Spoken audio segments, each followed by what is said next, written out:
show you how great I am. I'm gonna float like a butterfly and sting like a bee. I am the king of the world.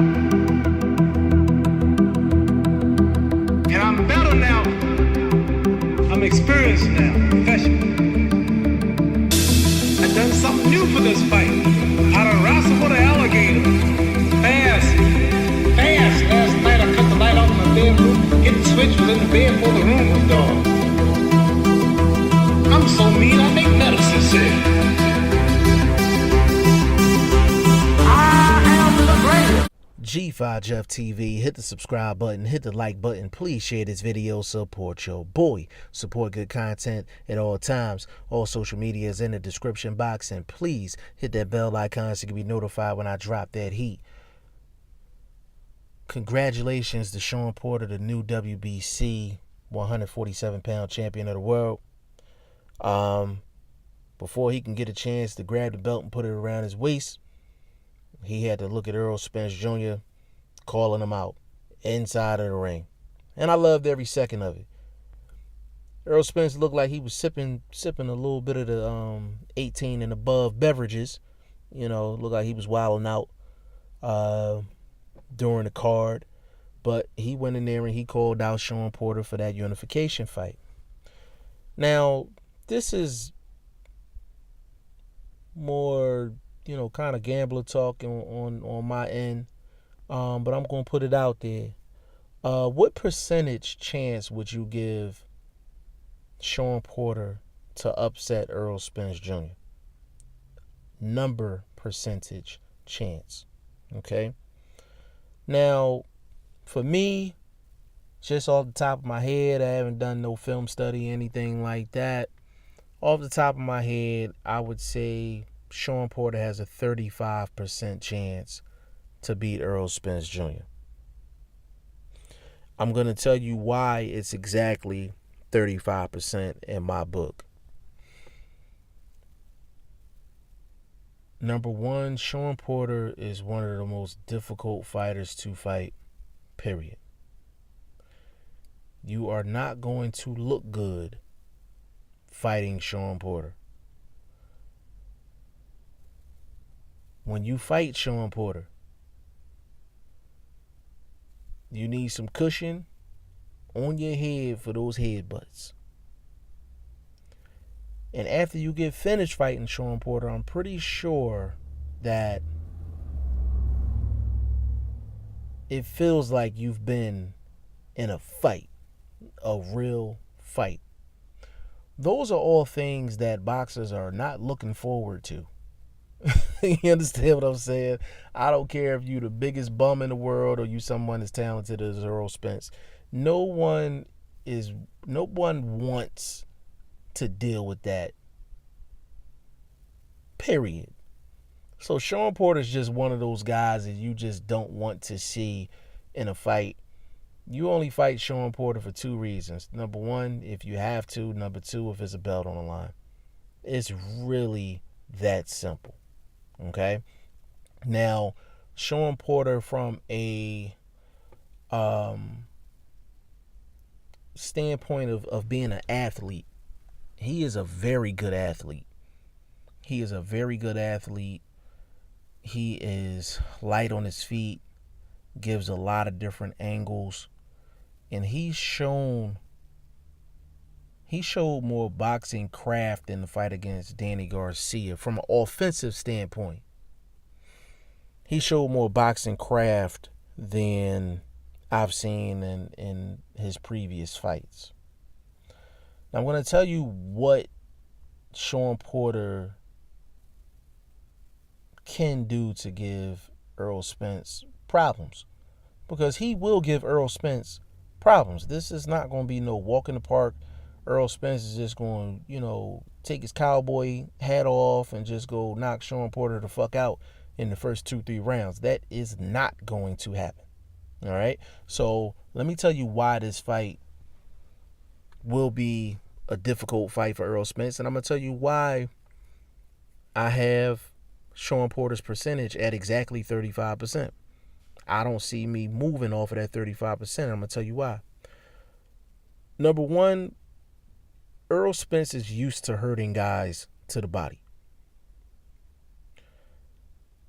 For as long as I've watched Shawn Porter, I've never seen Shawn Porter hurt to the body. So how is Errol Spence going to react when he runs into a guy that is not ultimately affected by his body shots? That's number one.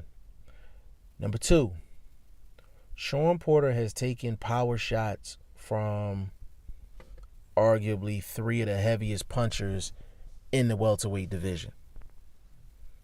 Keith Thurman, Kell Brook, Danny Garcia.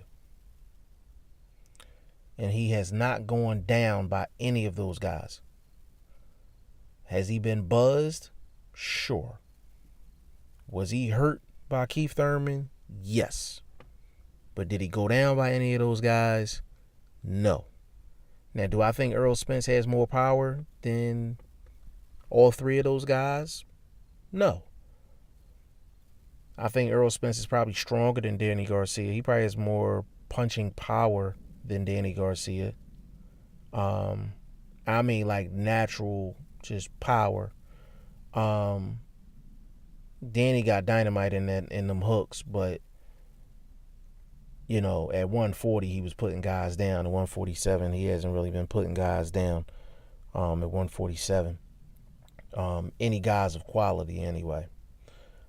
Kell Brook, I mean, they have comparable power, and I don't think Errol Spence's power is up there with Keith Thurman's. So, going by history, track record in terms of Shawn Porter and his chin, you would say that there's a chance that he won't get knocked down by Errol Spence. So that's another issue. And the third thing with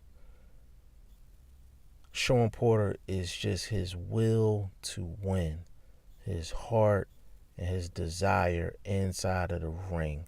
That is something extremely difficult for his opponents to deal with. A difficult style and heart.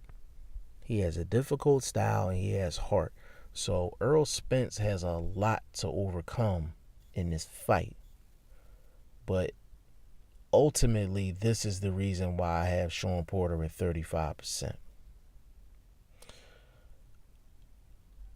I'm on record saying that Danny Garcia is one of the most accurate counterpunchers in the game.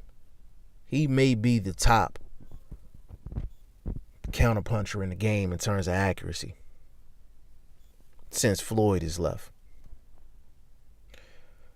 Danny Garcia landed 46% of his power shots. That is a huge percentage. Huge. That's a problem. That's a huge problem. Another reason why I have Shawn Porter at 35%. Shawn Porter has a lot of movement, okay, when he's out of range. But when you actually watch Shawn Porter, when he actually gets on the inside or he gets in the pocket, a lot of times his head doesn't move. Like his body may move, but his head doesn't move. So if you watch that Danny Garcia-Shawn Porter fight, a lot of the times Shawn Porter was moving side to side, but his head wasn't moving. And that's why he was getting hit with so many hooks. Shawn gets hit with hooks all the time. Like people, they mistake foot movement and think head movement comes right along with it. And that's not the case.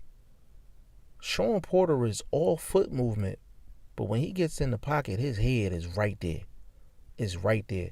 If he's not actually headbutting you when he gets inside, his head is right there.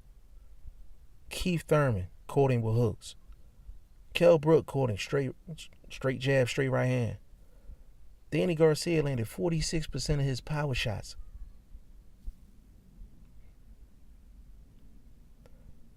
It's those reasons why I think Shawn Porter is only at 35% in terms of beating Errol Spence Jr. because he has a lot of defensive deficiencies. And Errol Spence is the wrong guy to go against when you have that many defensive deficiencies, because Errol Spence not only has power, not only has accuracy, but he throws a variety of shots in the pocket to make you pay for those defensive deficiencies. I'm going to have to go back and watch the tape on Shawn Porter if they sign up for this fight to see if my percentage will go up past 35%. But as of right now, I would say he has a 35% chance to beat Errol Spence Jr. Y'all tell me if my number is too high, or too low. Y'all let me know what y'all think in the comment section. G5 Jeff TV. Hit the subscribe button. Hit the like button. Please share this video. Support your boy. Support good content at all times. I appreciate y'all. Peace.